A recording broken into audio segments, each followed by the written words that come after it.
هاوڵاتیانی دەڤەری ڕاپەڕین چاوەڕوان بوون پێش هاتنی سەری ساڵ مەرزی کێلێ بە فەرمی بناسێندرێت، بەڵام تاوەکو ئێستا کاتی بە فەرمی ناساندن و کردنەوەی ئەو مەرزە ناڕوونە.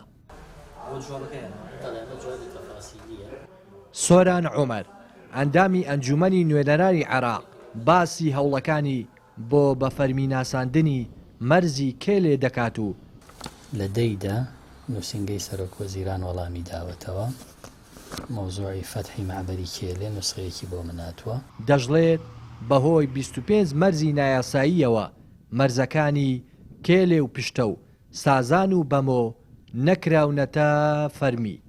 لە 4 حوتی ساڵی 2022 من بە شوێنەوەم کە معبەری کێلێ و دەواازەی سنووری کێلێ بکرێ بە ڕێڕەوێکی ڕسمی و نێودەوڵەتی لەلایەن حکوومەتی عێراقی وەدانی پیا بهێنرێ. بەگشتی کێشەیان هەیە لەسەرەوەی کە 25 خاڵی سنووری هەیە لەلایەن عێراقەوە بە ڕسمی نەناسێنراوە.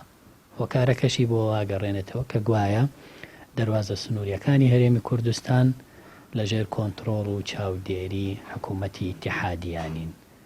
ئەمە بووە بە کێشەیەکی هەڵپەسێردراو لە نێوان هەرێم و بەغدا پێویستی بە چارەسەر هەیە. منم بابەتە ماراستەی لیژنەی دانوستانکاری ئێستەی هەرێم لە بەغدا کردووە کە دایانەوە ڕێکەوتن بکەن لەگەڵ بەغدایە لەسەر بودجەی ساڵی 2023 بە تایبەتتر کە سەرۆکی دەستەی دەواازە سنووریەکانی عێراق ئەندامی لیژنەی دانوستانی عێراقە هەر بۆ ئەو بابەتە لە ناو لیژنەکایە. ومێدەکەم بتوانین بە هەمومان مەرزی کێلێ بکەینە ڕێڕەوێکی فەرمی نێودەوڵەتی کە هەنگاوی باشی بڕیوە لە قۆناغەکانی ترام هەنگاوی نەبڕیوە. بۆ بە دوواداچوونی چارەنووسی مەرزی کێلێ پەیوەندیمان کرد بە سەرپەرشتیاری ئیداری ڕاپەڕینەوە، بەڵام وەڵامی داینەوە کە قسە لەسەر ئەو بابەتان ناکات. لای خۆیەوە چالاکێکی مەدەنی دەڵێت لە پێناو چەند حیزب و بنەماڵەیەک داهاتی مەرزەکان ناگەڕێتەوە خەزینەی گشتی. هەر ئەوە ژوای کردووە حکوومەتی عێراق ڕەزامەندی لەسەرکردنەوەی مەرزی کێلێ نەدات. هاوڵاتیانیش دەڵێن کردنەوە و بە فەرمی ناساندنی مەرزی کێلێ لە هەردوو ڕۆی بازرگانی و گەشتیاریەوە سوودێکی زۆری بۆ دانیشتوانی سنوورەکە دەبێت.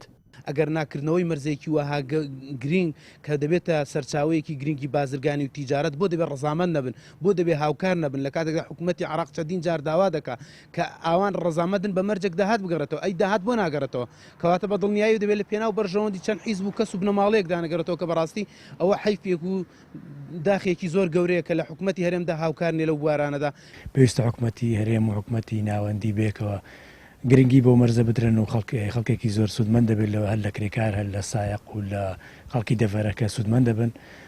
بەڕاست لە ڕووی بازرگانیەوە لە ڕووی ئابوووریەوە زۆر باشەوە گەشتیاریەوە ئێستا سنووری قەڵاس زێوڕانی و ڕاپەڕین زۆر نزیکە لەسەر دەشت و منتقەی ئێران.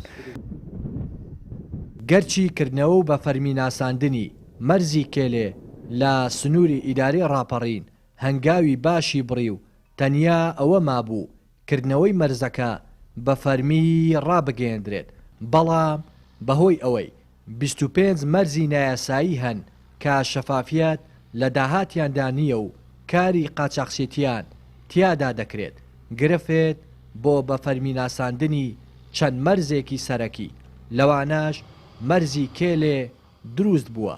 بەو هۆیەوە تا ئێستا حکوومەتی عێراق ئامادە نیە وەک مەرزێکی فەرمی و نێودەوڵەتی بیان ناسێنێت. لا دەڤەری ڕاپەڕینەوە ڕێناس ئەرسەلان، کەناڵی پەیام.